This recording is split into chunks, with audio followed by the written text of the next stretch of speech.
오늘 같이 나눌 본문 말씀은 민수기 12장 1절에서 3절입니다. 모세가 구스 여자를 취하였더니 그 구스 여자를 취하였으므로 미리암과 아론이 모세를 비방하니라. 그들이 이르되 여호와께서 모세와만 말씀하셨느냐 우리와도 말씀하지 아니하셨느냐 하매 여호와께서 이 말을 들으셨더라. 이 사람 모세는 온유함이 지면의 모든 사람보다 더하더라. 아멘. 하나님이 들으신다 그리고 직접 일하신다라는 제목으로 말씀을 같이 나누겠습니다. 성도 여러분, 살면서 속상할 때가 언제입니까? 여러 경우가 있습니다만 한 부분을 얘기하면 나를 잘 모르는 사람이 나를 오해할 때입니다. 내 뒤에서 근거 없는 말을 퍼뜨릴 때입니다. 이때 우리는 대개 두 가지 길을 선택합니다. 첫째는 똑같이 받아치며 싸우는 것이고, 둘째는 억울함에 사무쳐 속으로 골마 터지는 것입니다. 그런데 오늘 성경은 우리에게 제3의 길, 전혀 다른 차원의 길을 제시합니다. 하나님이 들으신다. 이 짧은 한 문장이 오늘 우리의 인생의 방향을 완전히 바꾸기를 축복합니다. 오늘 본문은 비난의 목소리가 가득한 자리와 하나님이 귀 기울이시는 자리 사이에서 과연 누가 인생의 최종 결정권을 쥐고 있는지를 명확히 보여줍니다. 첫 번째로 문제는 겉이 아니라 속입니다. 1절. 1절을 보면 미리암과 아론이 모세를 비방하기 시작합니다. 형과 누이가 모세를 비방하기 시작합니다. 이유가 뭡니까? 구스 여자를 취하였기 때문이라고 합니다. 겉으로 보기에는 아주 정당한 명분이 있습니다. 지도자가 이방 여인과 결혼했다는 도덕적, 신앙적 비판처럼 보입니다. 하지만 여러분, 이것이 진짜 이유일까요? 아닙니다. 히브리어로 비방하다는 뜻의 다바르라는 단어는 단순히 사실을 말하는 것이 아니라 상대의 가치를 깎아내려 뭉개버리는 말입니다. 사람은 항상 그럴듯한 명분을 앞세웁니다. 교회에서 시스템이 문제야라고 목소리를 높이지만 사실은 내 자존심이 상한 것입니다. 성도 여러분, 교회는 하나님이 통치하시고 다스리십니다. 교회의 주인은 하나님이십니다. 가장 성경적인 교회는 하나님이 하라고 하시는 일을 받드는 것입니다. 하나님의 뜻과 계획을 찾아 나가는 것입니다. 아무것도 아닌 것 같이 보이고 멈춘 것 같아 보이지만 성령님은 멈추지 않습니다.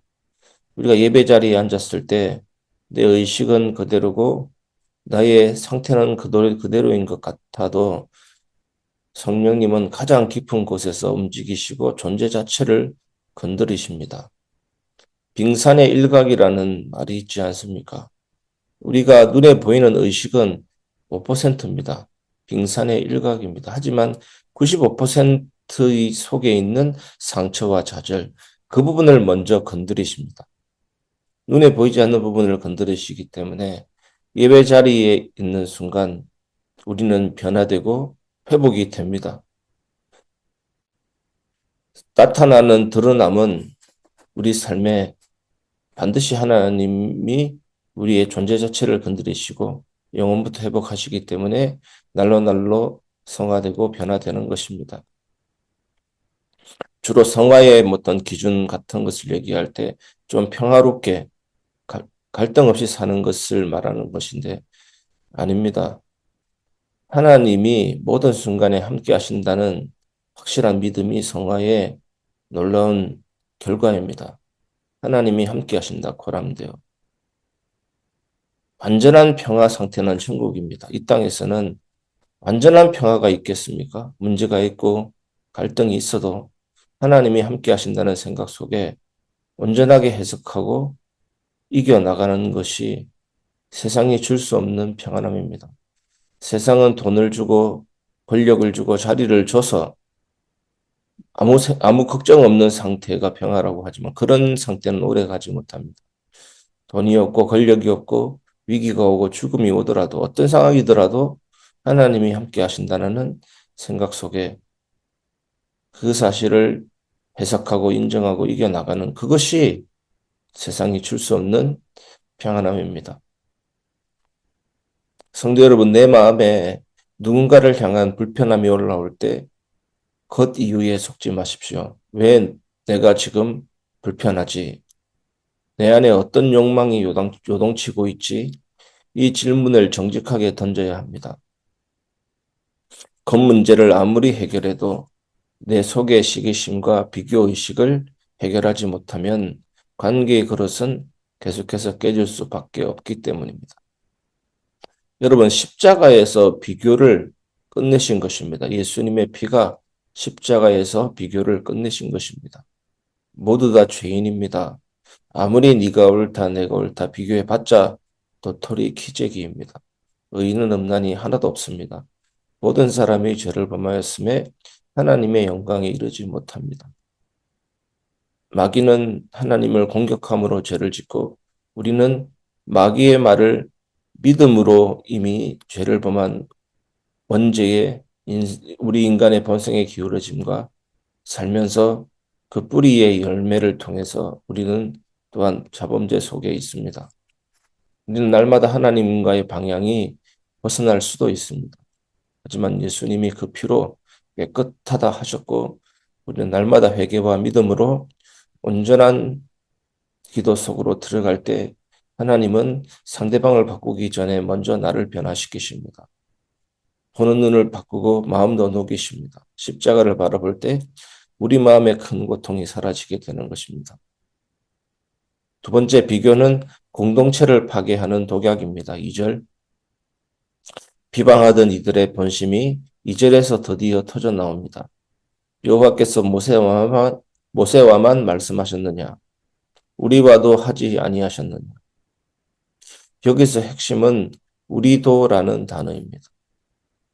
이것은 신앙 고백이 아니라 추악한 비교입니다. 왜 저 사람만 인정받지? 나도 그만큼 하는데 왜 나는 아니지? 이 비교야말로 공동체를 무너뜨리는 가장 강력한 독입니다. 남의 화려한 겉모습과 나의 초라한 일상을 비교하니 만족은 사라지고 불안만 남습니다. 교회 안에서도 사역이 사명이 아니라 경쟁이 되는 순간 공동체는 가족이 아니라 전쟁터가 됩니다.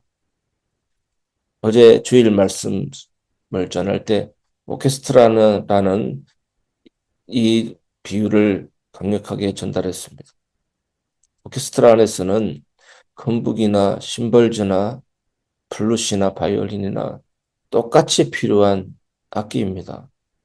우리는 경쟁 상대가 아니고 같은 화음을 연주하는 단원들입니다. 주의봉은 십자가, 지휘자는 하나님이십니다. 그럴 때 우리는 하나가 되고 온전한 가족 공동체가 될 수 있습니다.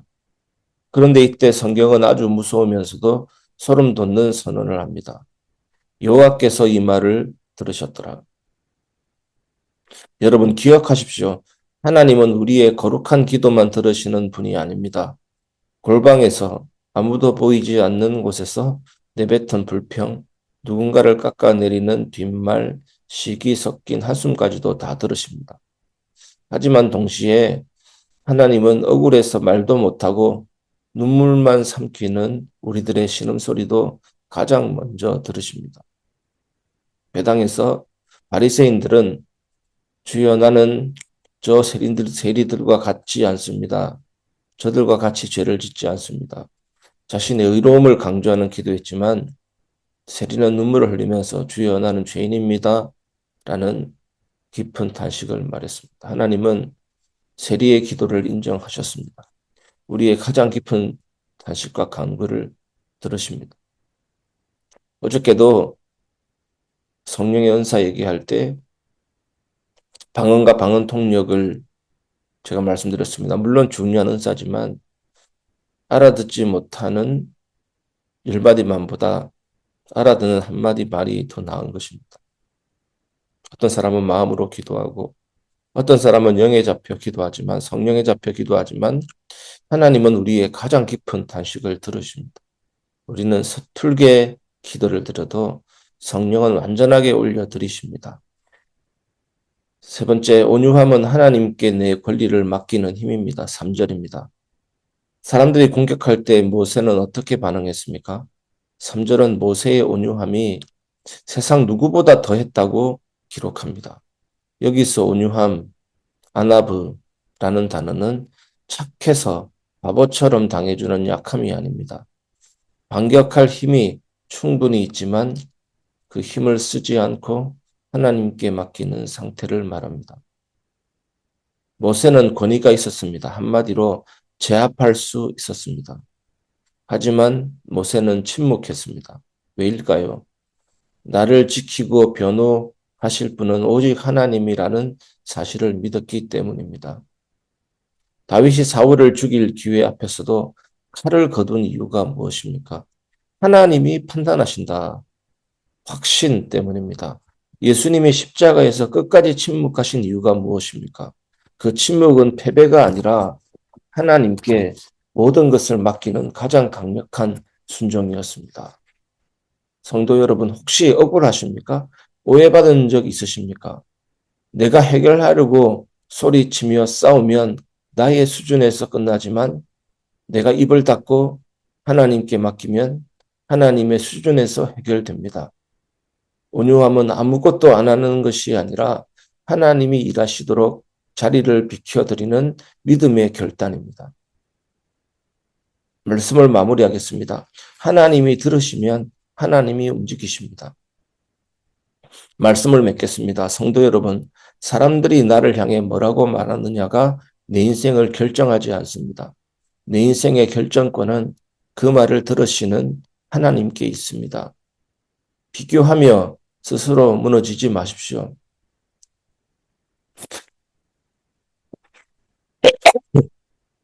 온유함으로 하나님께 맡기십시오. 오늘 이 자리에서 결단하십시오. 하나님, 제가 직접 싸우지 않겠습니다. 하나님이 다 들으셨으니 주님만 신뢰하겠습니다. 우리들이 맡기는 그 순간 하나님이 움직이십니다. 하나님이 우리들을 지키시고 하나님이 오해를 푸시고 하나님이 우리들을 높이실 것입니다. 하나님이 들으셨다면 이미 승리는 시작된 것입니다. 베드로전서 5장 7절 8절에 너희 염려를 다 주께 맡기라. 주께서 너를 권고하심이니라.